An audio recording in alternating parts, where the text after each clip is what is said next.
Hi எல்லோருக்கும் வணக்கம். Bigg Boss season 9 Tamil. So இந்த வீடியோவில் எவிக்ஷன் அப்டேட்டில் வந்து பார்த்தீங்கன்னா ஒரு எவிக்ஷனா 2 எவிக்ஷனா அப்படிங்கிறப்ப கன்ஃபார்மாக வந்து ஒரு எவிக்ஷன் தான் அப்படிங்கிறது அப்டேட்டு. ஆனால் இன்னொரு எவிக்ஷன் இருக்குது.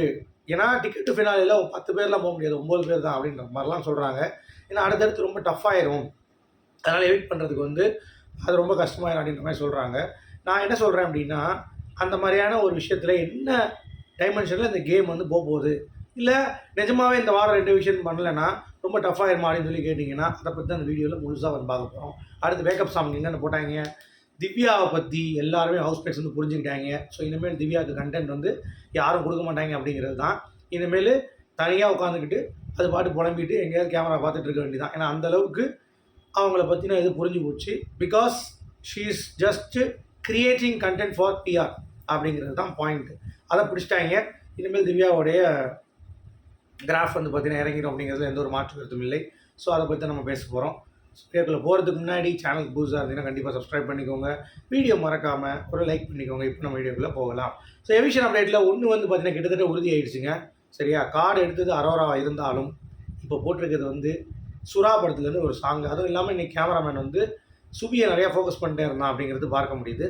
ஸோ கண்டிப்பாக சுபிக்ஷா இந்த வாரம் எவிக்ட் ஆகிறதுக்கான வாய்ப்பு இருக்குது. அப்போ இன்னொரு பிக் விக்கெட் யார் அப்படின்னு சொல்லி கேட்டிங்கன்னா, அரோராவில் கார்டு எடுத்து வச்சுருக்காங்க மேக்கர்ஸ் அப்படிங்கிறது. எதனால் அரோரா அப்படின்னு சொல்லி கேட்டிங்கன்னா, அரோராவுடைய கேமில் ஒன்றுமே இல்லை.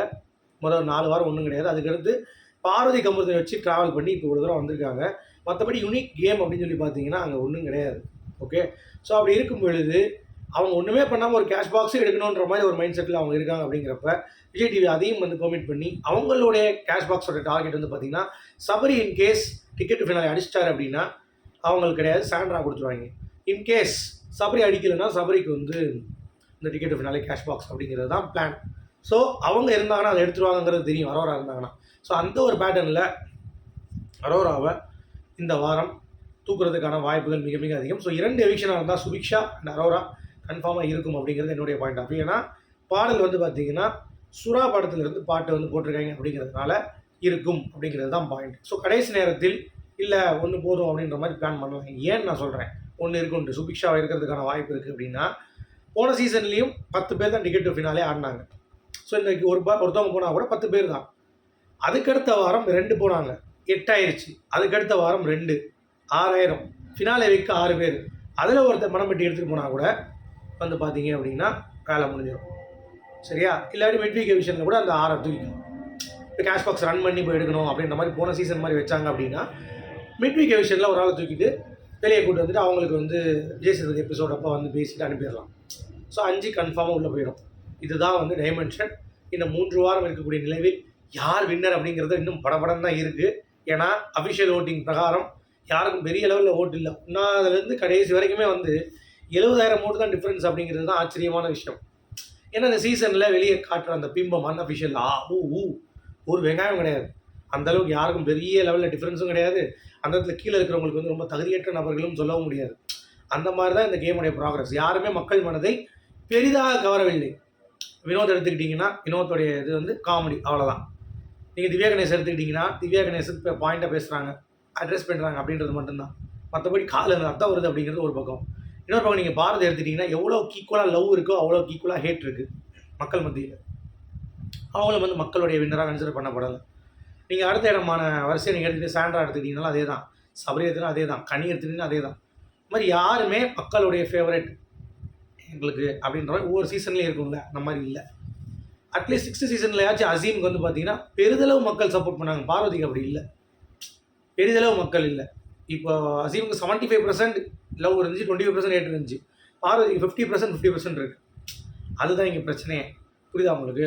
ஸோ அதனால் வின்னரை கால்குலேட் பண்ணுறது இன்னும் டஃப்பாக தான் இருக்குது அப்படிங்கிறது பார்க்க முடியுது.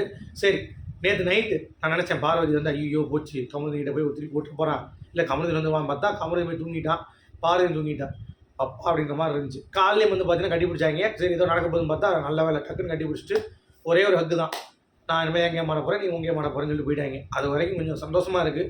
இதே மாதிரி இந்த மாதிரி வாரங்கள் தொடர்ந்தாங்கன்னா கொஞ்சம் 2 பேருக்குமே வாக்கு வங்கிகள் அதிகரிக்கிறதுனால வாய்ப்புகள் மிக மிக அதிகமாக இருக்கிறது அப்படிங்கிறது பார்க்க முடியுது. ஓகே, ஸோ அதுதான் வந்து டைமென்ஷன். நீங்கள் இதை எப்படி பார்க்குறீங்க? இப்போ நான் சொன்னதில் உங்களுடைய ப்ரெடிக்ஷன் என்ன? நிறைய சப்ஸ்கிரைபர்ஸ் வந்து பார்த்தீங்கன்னா அரோராவுடைய சப்ஸ்கிரைபர்ஸ் வந்து டாப் 5 போகணும்னு எதிர்பார்க்குறாங்க. கண்டிப்பாக நடக்கும், ஏன்னா ஓட்ஸ் இருக்கிறப்ப கண்டிப்பாக நடக்கும்.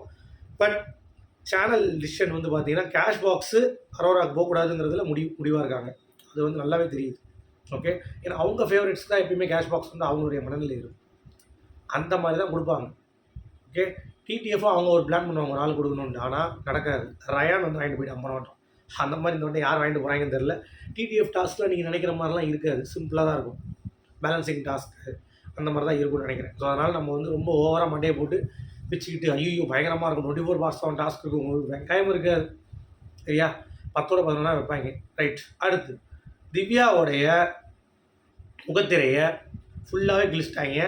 இனிமேல் திவ்யாவுக்கு வெளியே பருப்பு வந்து வேகாது அப்படிங்கிறத ப்ரூவ் பண்ணிட்டாங்க. ஏன்னா அரோரா முதற்கொண்டு அவங்களுக்கு ஆதரவாக பேசிகிட்டு இருந்தா அரோரா முதற்கொண்டு நீங்கள் பண்ணது தப்பு தான், நீங்கள் தான் மார்க்கிங் ஸ்டார்ட் பண்ணீங்க அப்படின்றத மூஞ்சில் துப்பிட்டாங்க அப்படிங்கிறது தான் பொலிச்சுன்னு. அது மட்டும் இல்லாமல் விக்ரம் கனியை கூப்பிட்டு நைட் அட்வைஸ், சபரியுடைய தெளிவு நைட்டு, யாரா நீங்கள் எங்கடா இருந்தீங்க இவ்வளோ நேரம், இதைத்தானே நாங்கள் கேட்குறோம். பார்வதியை ஃபோக்கஸ் பண்ணாமல் பார்வதியை தவிர உங்களுக்கு ஒரு கேம் இருக்குது அப்படிங்கிறத காட்டுங்கடான்னு நான் 30 நாள்லேருந்து கேட்டுட்ருக்கேன். இந்த லூஸுங்க தான் பார்வதினு அடிச்சு கிடந்து அவளை பெரியதாகிட்டாங்க. அதை பண்ணாமல் இவனுங்க வந்து வேறு ட்ராக்கில் கனி விக்ரம் மேலே, விக்ரம் கனி மேலே, சபரி விக்ரம் மேலே, சபரி கனி மேலே, இந்த மாதிரி டைமென்ஷனில் கேமை மாற்றிருந்தாங்க அப்படின்னா எப்போயோ போயிருக்கும்டா. அதை விட்டுட்டு ஃபுல் அண்ட் ஃபுல் பார்வதி திவாகர்னு இப்படி ஆடக்கூடாது கேமு. இப்போ தான் அதை புரிஞ்சுக்கிட்டாங்க. இனிமேல் வயசுக்கு வந்தா என்ன வரல என்ன சொல்கிறாங்க தெரியுமா, திவ்யா வந்து மேனிப்புலேட் பண்ணுறாங்க, நீங்கள் பார்வதியை ஹேட் பண்ணுறீங்கன்றதுக்காக விக்ரம் சொல்கிறான்.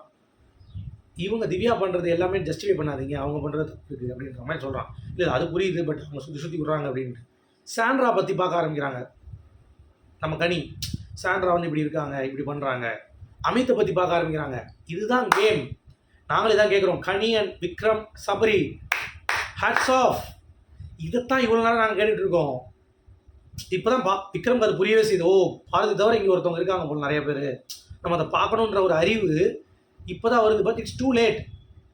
நேற்று அதை தான் உட்காந்து பேசிகிட்டு இருந்தாங்க நைட்டு ஃபுல்லாக உட்காந்து. சுபிகிட்ட உட்காந்து பேசுகிறாங்க. சுபியும் அப்போ அந்த பாயிண்ட் வைக்கிறாங்க. ஆமாம், திவ்யா மேனிபுலேட் பண்ணுறாங்க, திவ்யா தவறான ஒரு இதாக இருக்காங்க, ப்ளஸ் நிறைய விஷயங்கள் வந்து அவங்க வந்து இன்ஃப்ளூயன்ஸ் பண்ணுறாங்க, நிறைய விஷயங்கள் அவங்க வந்து பார்த்தீங்கன்னா தப்பை ஒத்துக்க மாட்டாங்க அப்படின்றத போட்டு வைக்கிறாங்க. இவ்வளோ நாள் எங்கடா இருந்தீங்க? இவ்வளோ நேரம் எங்கே இருந்தீங்க? ஸோ இப்போயும் கெட்டு போகல. திவ்யாவை எக்ஸ்போஸ் பண்ணி தோல் உரிக்கிறதுக்கு ரொம்ப நேரம் ஆகாது.